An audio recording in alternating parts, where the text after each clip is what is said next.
नाज़रीन, क्या कभी आपने सोचा है कि हमारी नज़रों से ओझल भी एक ऐसी मखलूक पाई जाती है जिसे हम नहीं देख सकते। ये मखलूक आपके घरों में, वीरानों में, समुद्रों में और हर जगह पाई जाती है।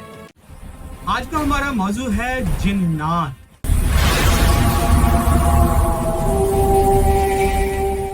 इस सफर में हम इस मखलूक के बारे में बड़े बड़े राज खोलेंगे। हम आप लोगों को बताएंगे कि जिन्नात की इब्तदाई तख्लीक कैसे हुई, इंसान से पहले जमीन पर कैसे रहते थे, सबसे अहम सवाल वो क्या खाते थे, इनकी कमजोरियां क्या हैं और हजरत सुलेमान अलैहिस्सलाम ने इन पर कैसे हुक्मरानी की।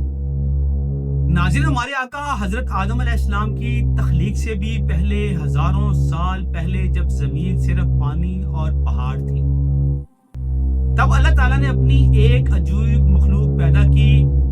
यह है आज का पहला सवाल, जिन्नात किस चीज से बनाए गए।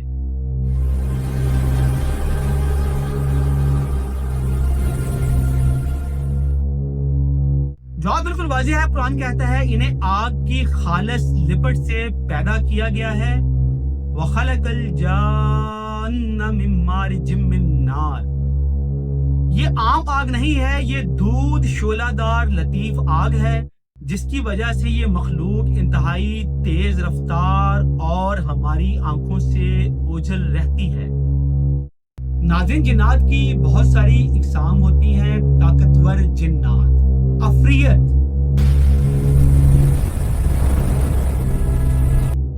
मारिद और इनकी कौमें।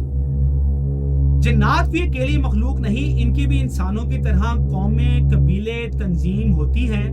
वो शादी करते हैं, बच्चे पैदा करते हैं, इनमें भी सरदार होते हैं और इनकी चंद एक इकसाम दर्जे झैल हैं।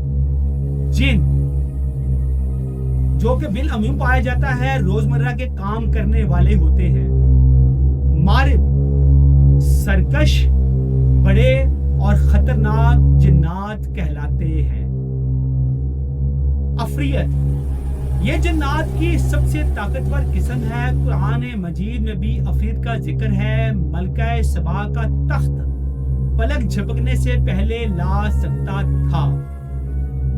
जिन्नात की रफ्तार,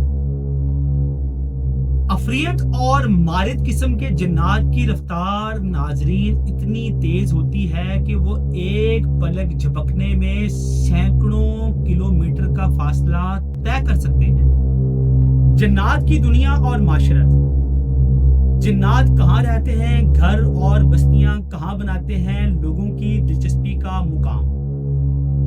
अब हम बात करेंगे इस सवाल की जो कई लोगों को परेशान करता है कि जिन्नात कहाँ पर रहते हैं। नाज़रीन, जिन्नात का रहन सहन इंसानों की तरह शहरों में नहीं होता। वो ऐसी जगह पसंद करते हैं जहां वीरानी हो, अंधेरा हो और तन्हाई हो। जंगलात और गारें ये इनका आम मस्कन है। पानी के मुकामात, दरियाओं, समुद्रों, कुओं के करीब इनकी बड़ी बस्तियां मौजूद होती हैं। गंदी और नापाक जगह, पुराने बाथरूम, कचरे के ढेर और नाले इनकी पसंदीदा जगहों में से एक जगह है। इसलिए हमें हिदायत दी गई है कि बैतुल खुला में दाखिल होने से पहले ताऊज़ पढ़ लिया करें। इंसानों के घरों में जिस घर में बेहयाई होती है या अल्लाह का जिक्र नहीं होता, वहां जिन्नात को आसानी से दाखला मिल जाता है। जिन्नात की खुराक क्या है, जिन्नात खाते क्या है? कई सालों तक लोग ये पूछते रहे कि एक गैर मरई मखलूक की खुराक क्या होगी। आज हम ये राज खोल रहे हैं। नबी अकरम सल्लल्लाहु अलैहि वसल्लम ने वाज़िया फरमाया, मुसलमान जिन्नात की खुराक हड्डियां और गोबर है। आप सोच रहे होंगे कि ये कैसे मुमकिन है। नबी अकरम सल्लल्लाहु अलैहि वसल्लम ने फरमाया कि आप जो हड्डियां फेंकते हैं, इनकी दुनिया में एक नई शक्ल अख्तियार करके इनके लिए गोश्त बन जाती है। दूसरा अहम नुकता, अगर आप खाना शुरू करते वक्त बिस्मिल्लाह नहीं पढ़ते, تو شیطان اور کافر جنات آپ کے کھانے میں سے حصہ لینا شروع کر دیتے ہیں۔ یاد رکھیں، جس طرح وہ ہماری خوراک میں شریک ہوتے ہیں، اس طرح گندگی اور بدبو بھی کافر جنات کی طاقت اور خوراک بنتی ہے۔ قد و قامت، عمر، رفتار کا راز، یہ ہے وہ سوال جو سب کو پریشان کرتا ہے۔ ناظرین، اب بات کرتے ہیں ان کی جسمانی ساخت کی، جو کہ انسانوں سے بالکل مختلف ہے۔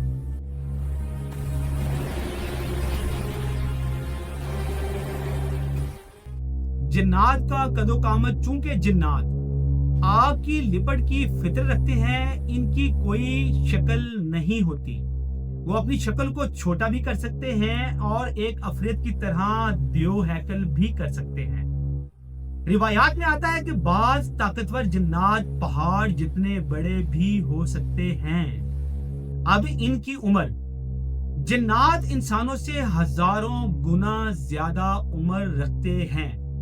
ان کی جوانی بڑھاپے کے مراحل بھی ہیں، مگر یہ صدیوں میں طے ہوتے ہیں۔ لیکن یاد رہے، وہ بھی موت سے مستثنا نہیں۔ ان کی بھی ایک مقررہ عمر ہے اور موت برحق ہے۔ حضرت سلیمان علیہ السلام، بادشاہت کا عروج، عظمت اور طاقت کا بیان۔ تاریخ کا سب سے بڑا واقعہ، اللہ تعالیٰ نے حضرت سلیمان علیہ السلام کو ایک ایسی بادشاہت عطا کی جو کسی کو پہلے نہ ملی۔ حضرت سلیمان علیہ السلام نے انسانوں کے نہیں بلکہ ہوا اور پرندوں اور سب سے اہم جنات کے بھی بادشاہ تھے۔ عظیم الشان محل تعمیر کرتے تھے، سمندروں سے موتی نکالتے تھے، طاقتور منصوبے مکمل کرتے تھے۔ یہ کام کرنے کے لیے حضرت سلیمان علیہ السلام نے جنات کو پابند کیا ہوا تھا۔ یہ تاریخ کا سب سے بڑا ثبوت ہے کہ جنات ایک حقیقی مخلوق ہیں، مگر وہ اللہ کے حکم کے پابند ہیں۔ جنات کی سب سے بڑی کمزوری،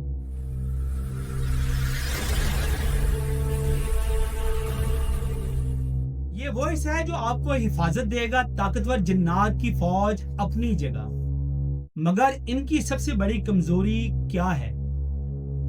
ناظرین، جنات اور شیطان کے لیے اللہ کا ذکر اور قرآن پاک سب سے بڑی رکاوٹ ہے۔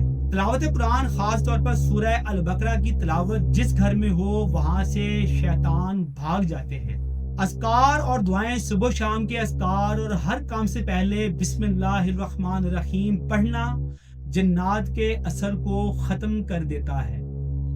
نماز اور عبادت اور گھر اور وہ انسان جو عبادت میں پابند ہو، شیطان اور جنات ان سے دور بھاگتے ہیں۔ ناظرین، آخر میں جنات کی دنیا کا یہ سفر آپ کو کیسا لگا؟ آپ سب جانتے ہیں کہ وہ کون ہیں، کہاں رہتے ہیں، وہ کیا کھاتے ہیں اور نظر کیوں نہیں آتے۔ ناظرین، آپ سے گزارش ہے کہ ہماری کوئی غلطی اس میں ہوگی ہو تو اپنے کمنٹس میں ہماری اصلاح کریں۔